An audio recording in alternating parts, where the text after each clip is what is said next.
নির্বাচনের দিন ঘোষণা এখন শুধু সময়ের অপেক্ষা। অর্থাৎ 2016 সালের যে লড়াইটা ছিল তৃণমূল বনাম বিজেপির। সেই 2019-এর লোকসভা নির্বাচন, সেই নির্বাচনে কিন্তু একেবারে পুরো ছবিটাই বদলে গিয়েছিল।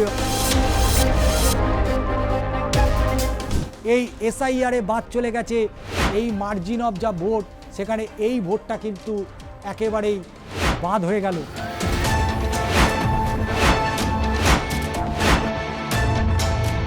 তাই লড়াই অবশ্যই হবে, তবে সেই লড়াইয়ে শেষ হাসিটা কে হাসবে সেটা তার সময় উত্তর দেবে।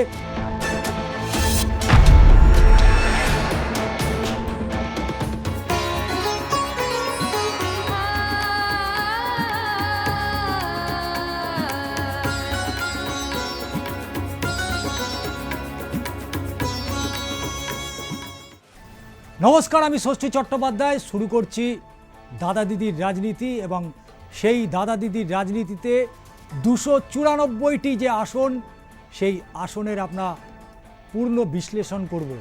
2016 সাল থেকে 2024-এর লোকসভা নির্বাচন, বিভিন্ন কেন্দ্র ধরেই আমাদের আলোচনা এবং বিশ্লেষণ থাকছে।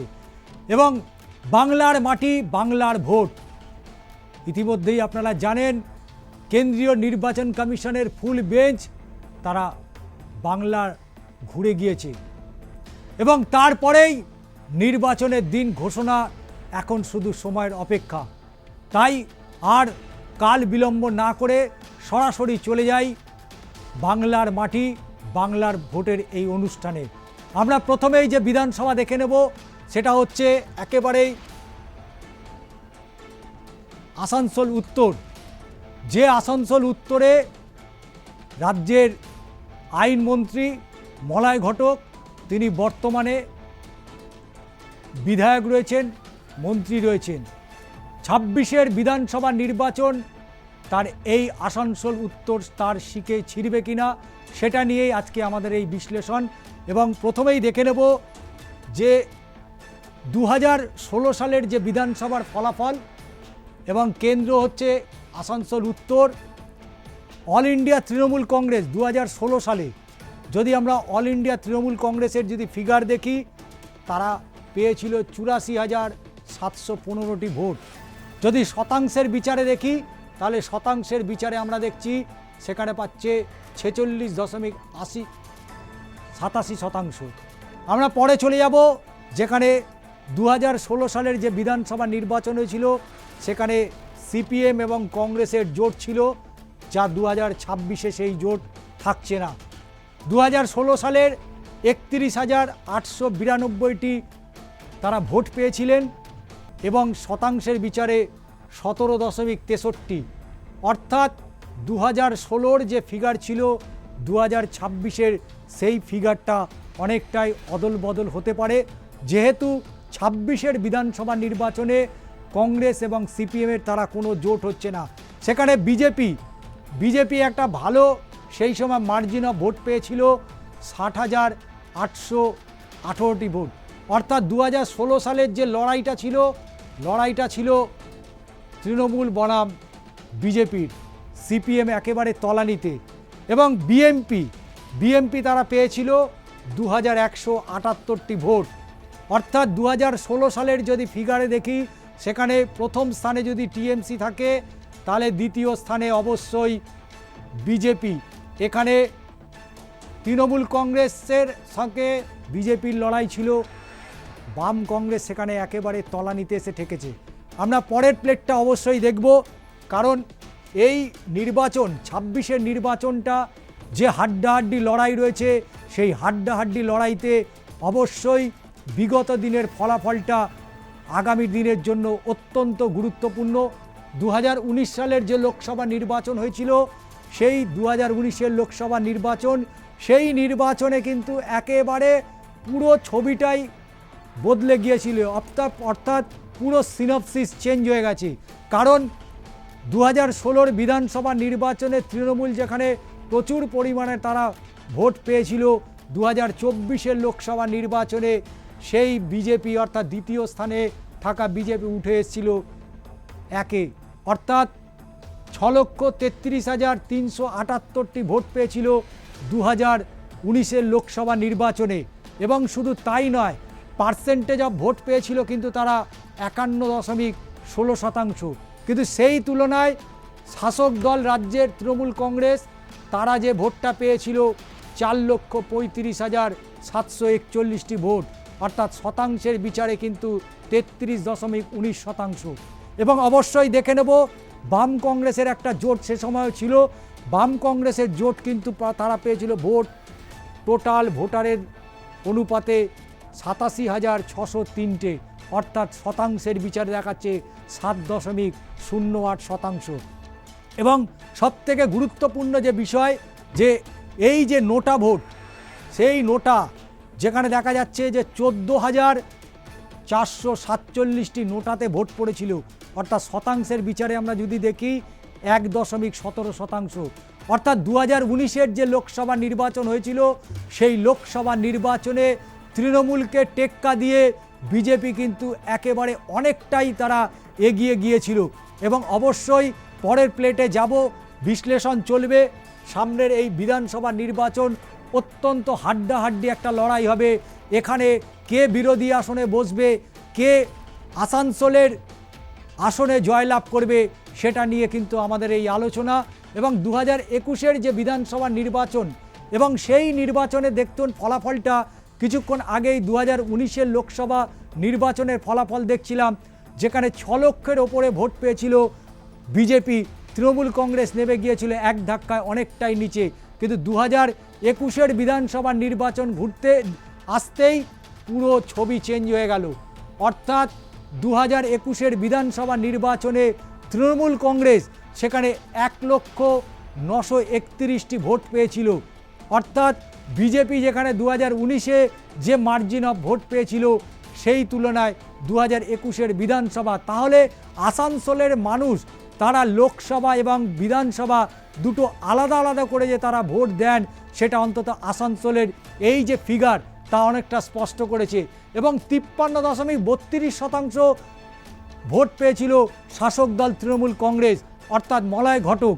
এবং যদি আমরা বিজেপির সেই সময় যদি আমরা দেখি 2021-এ বিধানসভা নির্বাচনে 79,821টি ভোট পেয়েছিল, অর্থাৎ কিনা প্রায় কাছাকাছি 21,000 ভোটের মার্জিনে ডিফারেন্স হয়ে গেছে। এবং 41.38% ভোট পেয়েছিল বিজেপি। এবং তারপরে আসি আইএসএফ, সেখানে আইএসএফ অর্থাৎ 2021 সালে যেখানে আইএসএফের নতুন দল তারা তৈরি করেছিল, ইন্ডিয়ান সেকুলার ফ্রন্ট, অর্থাৎ নওশাদ এবং আব্বাস সিদ্দিকীদের দল, তারা পেয়েছিল 4,471টি ভোট, যার শতাংশের বিচারে প্রায় 2.32%। এবং আদার্স যারা ছিল অর্থাৎ অন্যান্য যেখানে বলা যেতে পারে নির্দল প্রার্থী, সেই নির্দল প্রার্থী তারা ভোট পেয়েছিল প্রায় 3,500টি, অর্থাৎ 0.78%। অর্থাৎ আসানসোল লোকসভাটা একেবারে লোকসভা এবং বিধানসভা দুটো যে আলাদা নিরিখে আলাদা বৈচিত্র্যে ভোট হয় তা কিন্তু আসানসোলের প্রতিটা প্লেট কিন্তু পরিষ্কার করে দিচ্ছে। আমরা পরবর্তীতে আসব, অর্থাৎ এই 2022-এ, অর্থাৎ এই সময় 2019-এর লোকসভা নির্বাচন এবং তারপরেই 2021-এর নির্বাচন।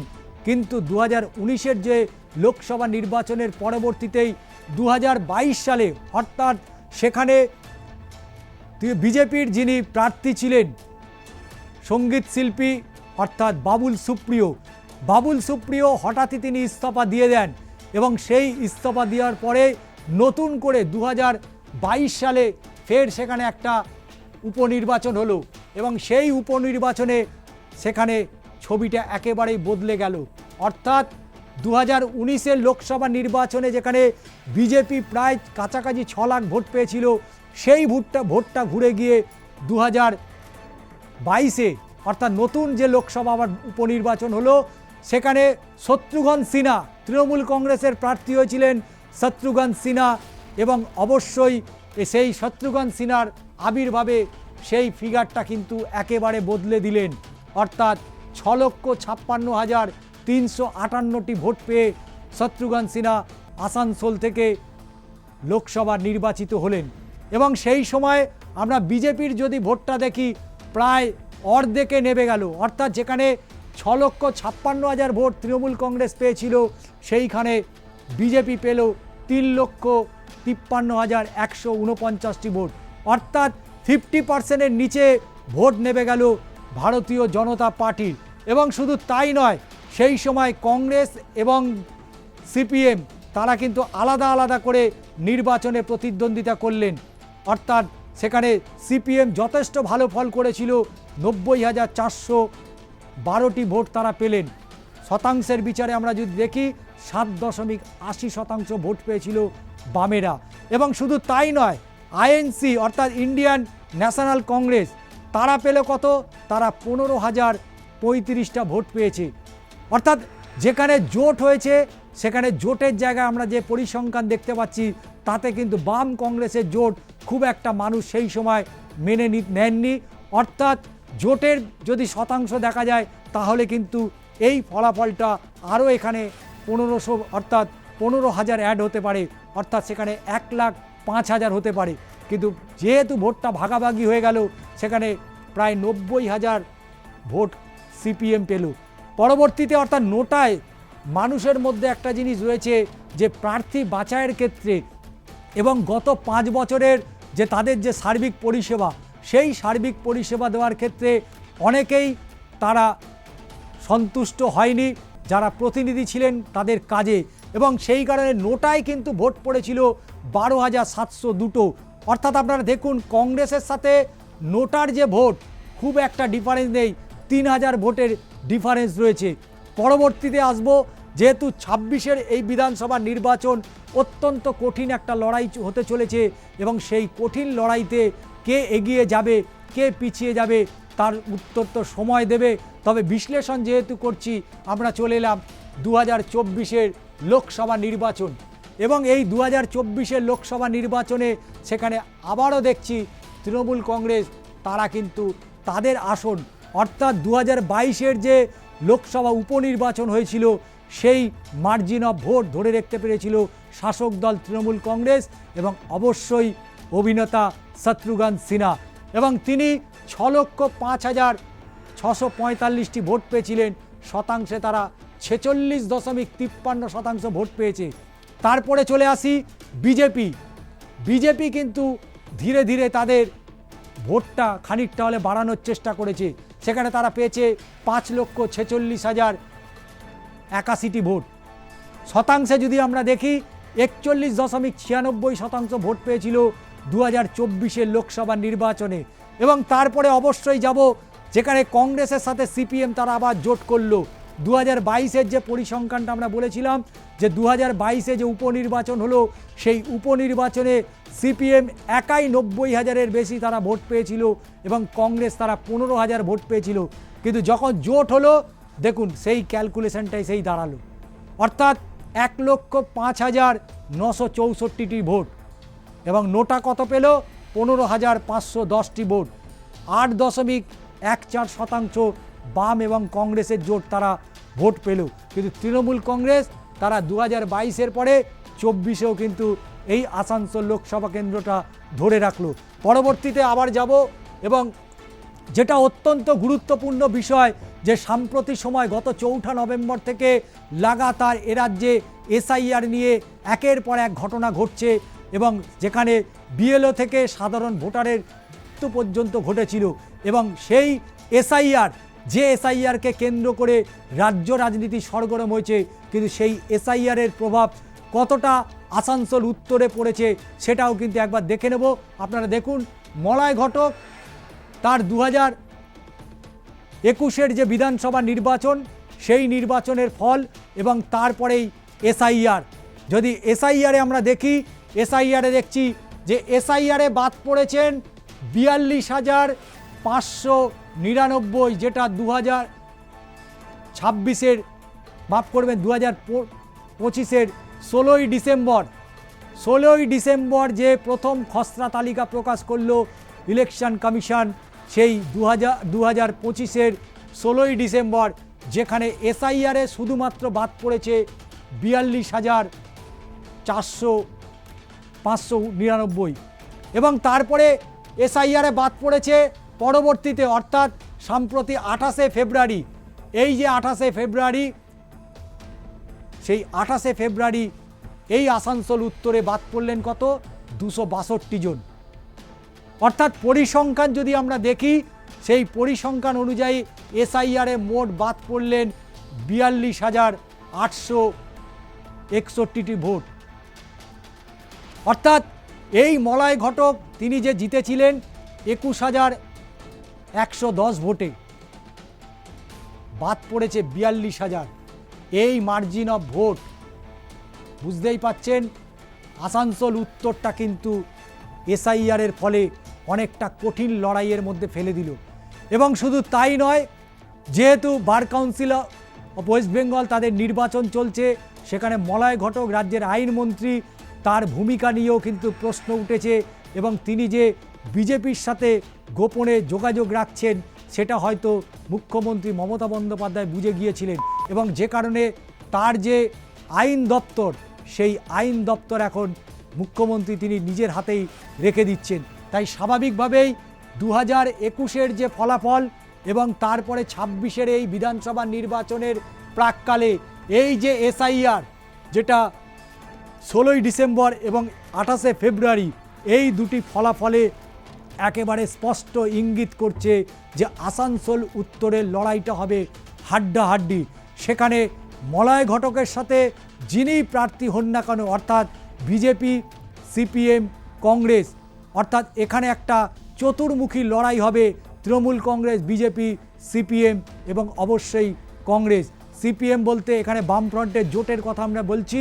তবে এই চতুর্মুখী লড়াই, যে চতুর্মুখী লড়াইয়ে এই 42,800, অর্থাৎ এই 42,861 এই ভোটটা কিন্তু অত্যন্ত, যেটা এসআইআরে বাদ চলে গেছে, এই এসআইআরে বাদ চলে গেছে, এই মার্জিন অফ যা ভোট, সেখানে এই ভোটটা কিন্তু একেবারেই বাদ হয়ে গেল।